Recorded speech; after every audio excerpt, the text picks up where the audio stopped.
Alors, je vais vous montrer comment on va porter bébé en écharpe tissée. C'est quoi une écharpe tissée?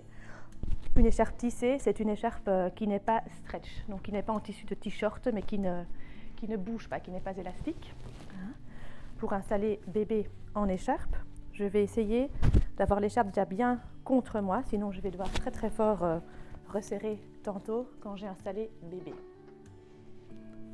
Je vais prendre mon bébé.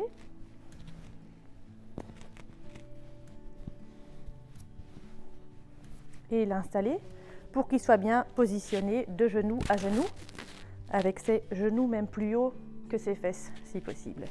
Une fois que bébé est bien positionné, je vais remonter le tissu sur son dos. Voilà, jusque 3-4 mois, je mets bien les petites mains vers le haut.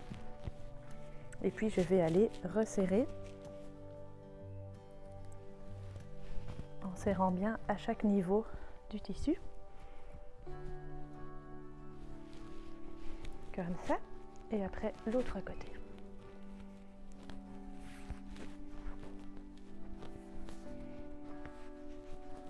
Je passe dans le creux du genou, je croise sous bébé et je repasse en dessous des jambes pour aller derrière faire un double nœud. Et voilà, c'est si simple que ça.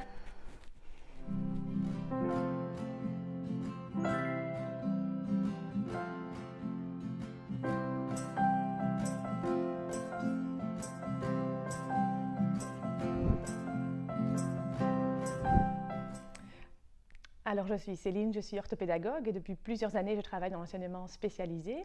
Depuis une dizaine d'années maintenant, je suis aussi conseillère en allaitement, spécialisée dans les freins restrictifs buccaux. Et à côté de ça, monitrice en portage physiologique, parce qu'en tant que maman, j'ai moi remarqué que aussi bien l'allaitement que le portage m'avait sauvé la vie au début avec 3 petits-enfants.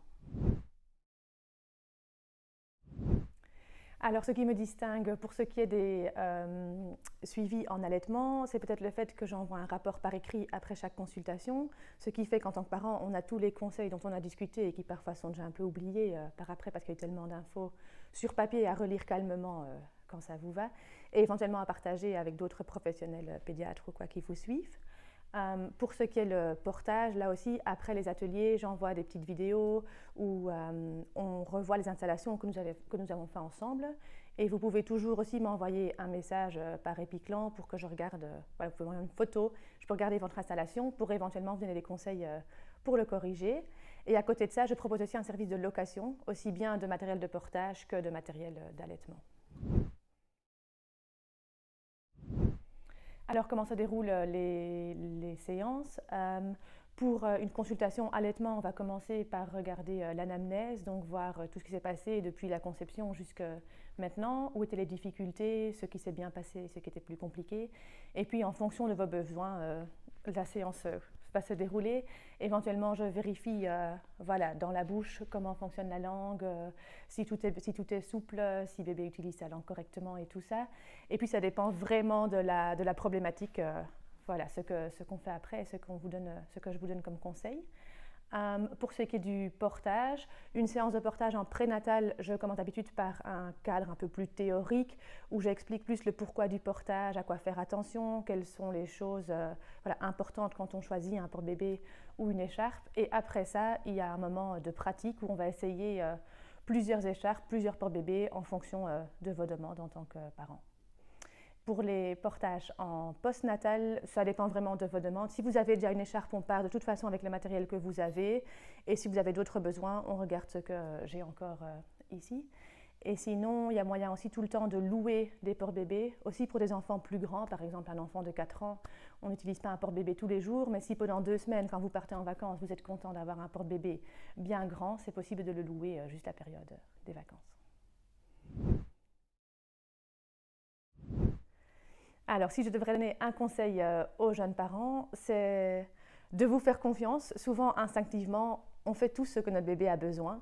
Et à côté de ça aussi, s'il y a quelque chose qui, depuis le début, a l'air d'être un peu difficile, quelque chose qui vous titille, qui ne va pas tout à fait comme il faudrait, même si on vous rassure souvent en disant que voilà, bébé va bien, sa courbe de poids est bonne, donc tout va bien, faites-vous confiance et souvent, alors aller chercher de l'aide est justifié. S'il y a quelque part quand même quelque chose à aller analyser un peu plus.